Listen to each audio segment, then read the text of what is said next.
Vamos a la palabra. Isaías, capítulo 52, verso 13 y siguientes.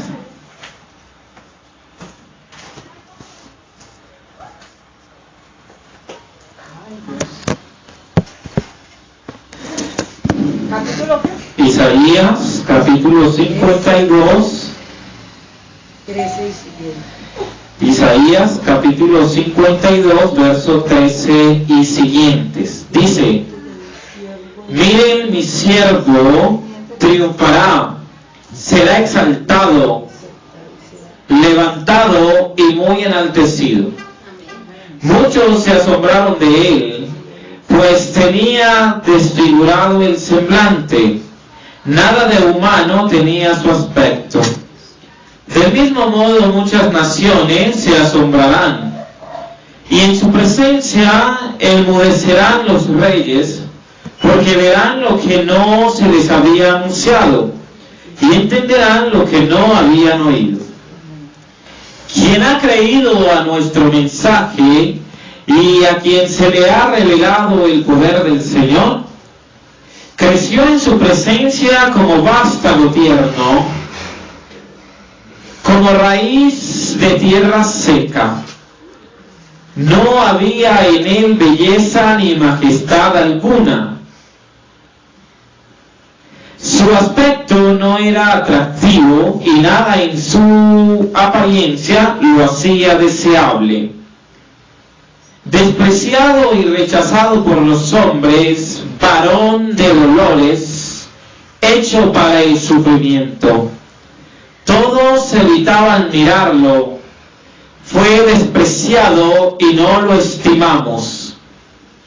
Ciertamente Él cargó con nuestras enfermedades y soportó nuestros dolores, pero nosotros lo consideramos herido, golpeado por Dios y humillado.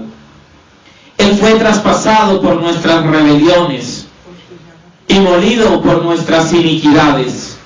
Sobre él cayó el castigo precio de nuestra paz, y gracias a sus heridas fuimos sanados.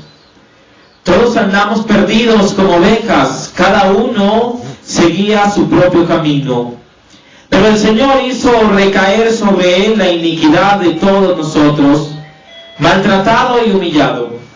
Ni siquiera abrió su boca, como cordero fue llevado al matadero, como oveja enmudeció ante su trasquilador, y ni siquiera abrió su boca.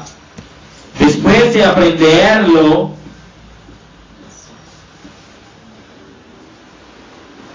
y juzgarlo, le dieron muerte. Nadie se preocupó de su descendencia.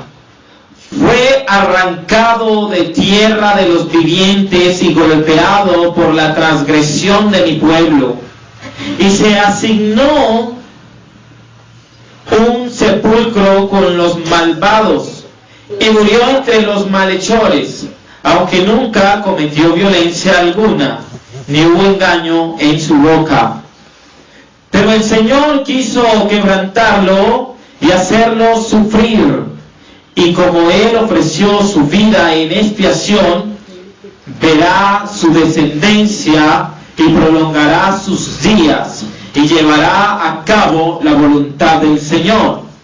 Después de su sufrimiento verá la luz y quedará satisfecho por su conocimiento. Mi siervo justo justificará a muchos y cargará con las iniquidades de ellos. Por lo tanto, le daré un puesto entre los grandes y repartiré el botín con los fuertes, porque derramó su vida hasta la muerte y fue contado entre los transgresores. Cargó con el pecado de muchos e intercedió por los pecadores. Dice el Señor. Se pueden sentar. La palabra de hoy, el sufrimiento y la gloria del siervo. El sufrimiento que Dios o Jesús tuvo que pasar, lo que tuvo que vivir que tuvo que vivir para vernos feliz, lo que tuvo que vivir para vernos bien. Dice la palabra: mi siervo triunfará, será exaltado, levantado y muy enaltecido. Y aún así, muchas personas aún siguen esperando al Mesías que ya vino y que aún está. El problema de hoy, de la gente de hoy, es que no reconoce que toda esta palabra que Isaías decía antes de Jesús era profetizar lo que iba a suceder. Y aun cuando estaba sucediendo, esperaban un Mesías que viniera a rescatar al pueblo. El problema de hoy es que hay gente que todavía no entiende que Él llevó nuestros pecados y los cargó con sufrimiento.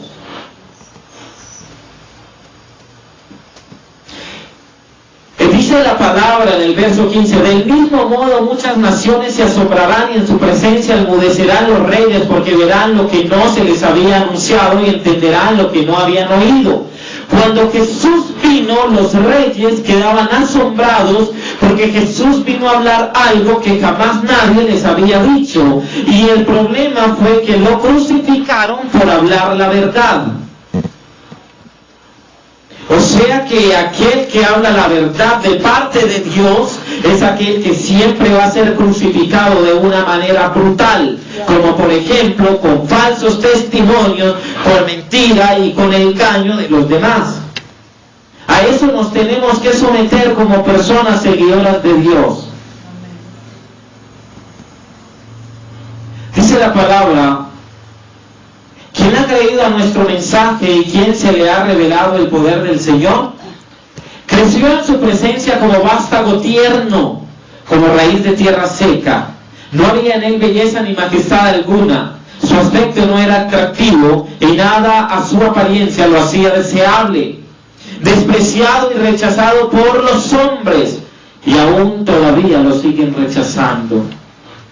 Entonces no se pregunte cuando a usted mañana lo rechacen, le den la espalda, lo golpeen, lo quieran crucificar, porque para eso hemos nacido. Un siervo de Dios tiene que sufrir para alcanzar la gloria de Dios.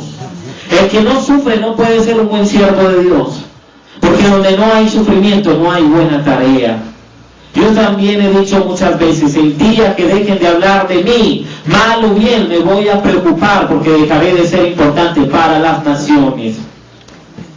Pablo lo dijo: Señor, si tú no vas con nosotros, no iremos. Pedro lo dijo, los discípulos lo dijeron, Moisés lo dijo, de manera distinta, diferente, pero lo dijeron: si tu presencia no va con nosotros, no iremos. Ese es el problema, que muchas veces nosotros queremos ir donde la presencia de Dios no está, y por eso nosotros no vemos la gloria de Dios. Por eso en este grupo nos movemos tal cual el Espíritu Santo dice que nos movamos. Aquí no vamos a hacer lo que el hombre dice, aquí vamos a hacer lo que Dios pide que hagamos, y eso es lo que hacemos, llevar su palabra tal cual como Él la dice. Ir y perdonar a aquellos que se sienten atados, sanar enfermos y libertar cautivos en mi nombre. Eso es lo que hacemos, independientemente de las críticas, señalamientos y todo lo que pueda suceder. Para eso estamos. Y de eso aprendemos, porque si queremos ver la gloria de Dios manifestada en nosotros y en los hombres, tenemos que pasar por duras pruebas. Pero hay una promesa de Dios, en la gloria de Dios. Entonces